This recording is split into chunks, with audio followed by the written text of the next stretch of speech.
How's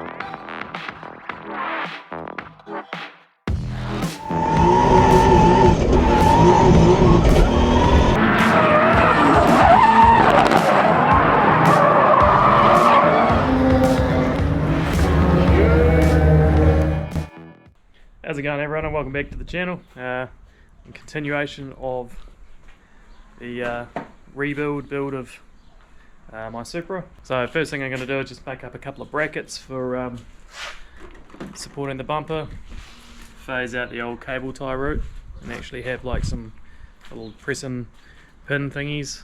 I thought about using like Zeus clips or something like that, but I reckon they probably hold it a little too permanent. Just going to buy some of those cheap Chinese like little push button things. So that they can pop off easily if they need to. But yeah, I'm going to chuck just a couple of mounts on this crash bar, and that should be the last of what I need to do on the crash bar, and then that can be tidied up and painted and, well, preferably powder coated. There is one welded on. I just mocked it up with the bumper on to find out the angle I wanted. So it's going to have like a 6mm bolt going through there with a little head on it, so I can just push lock. Just going to go with a 1 for now. I think it should be sufficient. If it turns out I'm wrong, I can always add an extension down and add a second. But I've only ever held the bumper on with cable ties in the past, so this is already going to be an improvement as is. So this is roughly how it'll work. That won't be a bolt, will be a pin to go on one of those little push button release things. Same on both sides. Bracket welded on there, and that thing will be poking out. And don't get caught on the indicators. Slide it back and pop it home. So it's just held up by sitting on the crash bar there.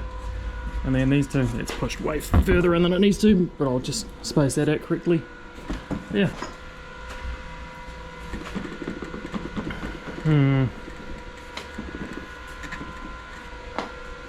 Maybe I'll add a second mount, that is a bit wobbly. So moving on with the oil filter. I want to run the air filter down through here, so I want to leave room for that. So I'm going to mount this there, so the oil lines can come just a 90 straight into there. Yes, this is in the wheel well. It is miles away from where the wheel will ever be though, and I'm also probably going to make a little box or a cage that's removable to go around it, just a bit of extra protection. But still should probably be fine as is. So what I'm going to do is, the material is a little bit thin on one side there, so I'm just going to mate up this plate. This is very difficult one-handed. I'm going to mate up this plate, so I'm just going to weld that on there so that it's just got some thick material to bite into, so that it won't be so flexy or anything like that. So there's that plate welded on there now. Should be a bit stronger. I'll chuck up the oil filter.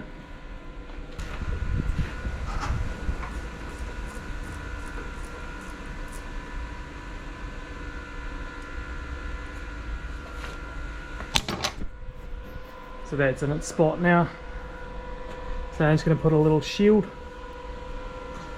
something around there to protect it, or even just some thick rubber and cable tie, and just wrap it around the oil filter so that any stones and shit flick up won't hit it. Though it had been there for years, never had any damage. But if you are questioning my tyre fitment, well, that's nowhere near.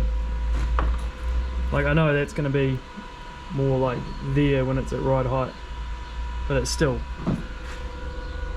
heaps of clearance. So the current mission now is this ugly ass water neck. I'm going to cut it along there and along there, and I'm going to replace this with a swill pot and get rid of half of these sensors and things. because I don't run a thermostat anyway with the electric water pump. Just tidy that whole situation up. So yeah, I'll get into the cutting.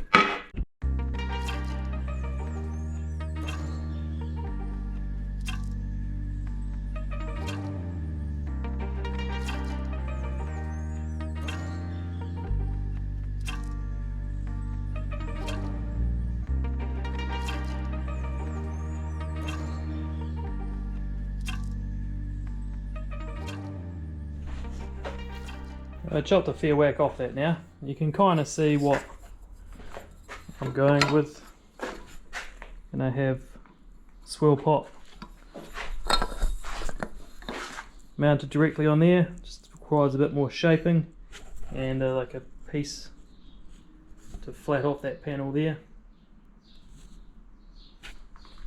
So I'm pretty happy with the trimming that's on there now. So it'll sit well. It'll sit up high like that. And I've just got at the top and the bottom that will be swirl pots, so I'm just going to mark out that shape there, cut that out of that, and just a little flat piece for there, and then it's all ready to be welded together. Other than that, I'm going to need a water neck to come out of here, and that's pretty small, so it used to have, I'll probably just throw it in the bin already. That guy on the bottom, which went to the what do you call it, header hose, or back of the head. So I want something that size on there, out the bottom of it, and a couple of temp sensors. So I've just done a quick trace of that, and I'm going to cut that out so the water can flow through.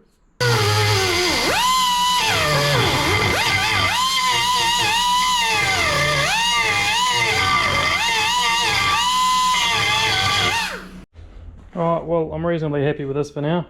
Try and shake from the inside. Get the right way around might help. Go from this side. So, that's not too bad. I'll weld that on there, and then I might give it a little bit more of a tickle up, but it's, to be honest, it's not too bad. As is for the water flow there. So just fill that gap, weld that on. It's hat and it's anus. Weld it on, a couple of bosses, and we've got a swirl pot instead of that ugly factory thing.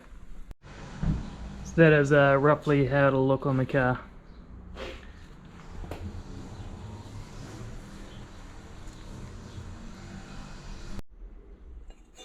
So while I was away at work, Willie welded this up for me. It's looking pretty good. So that's it fitted on the car now. I just need to decide what I want to do with radiator hoses. Just been back down to Butler's again. Just quite convenient. They've got like all the randomest old stuff in the world. Just shelves of hoses. You can go through with some calipers and pick out something that'll kind of work. So I've kind of half pulled it off now, but I should be able to have that run like that. And I'll cut it there, and that's the upper, and have the water pump somewhere in between. It should hopefully work out alright. I'm about to cut it, so therefore I'll own it. Yeah, it should be all good. It's only 30 bucks if I'm wrong anyway.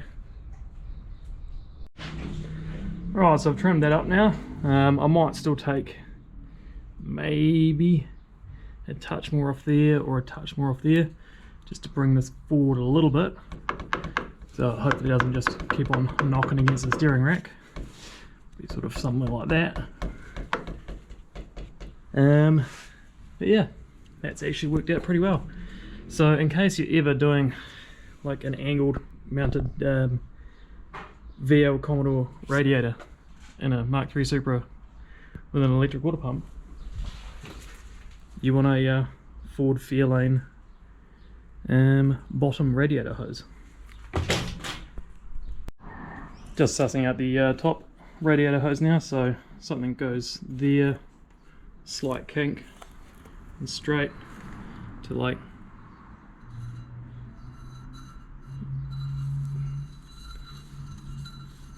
there would probably be quite good.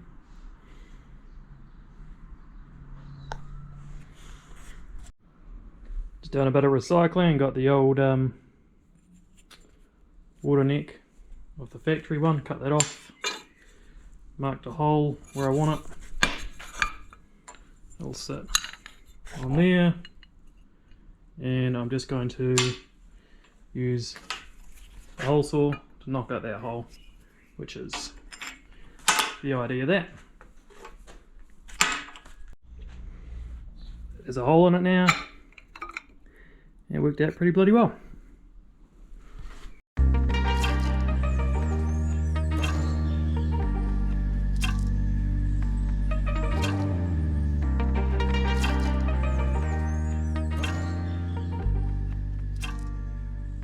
So just made out some threaded bosses for all the temp sensors and the IAT, and now Willie is going to glue those on for me.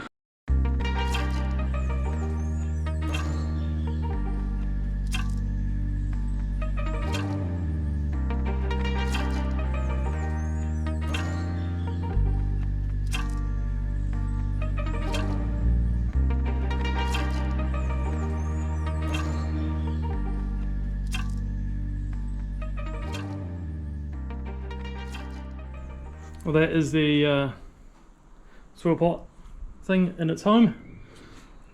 So just another trip down to Butler's to sort out a radiator hose, and that whole situation, there's the sensors back there, and that whole situation is sorted. Well, that's it for this video, guys. Thanks for watching, and I'll catch you in the next one.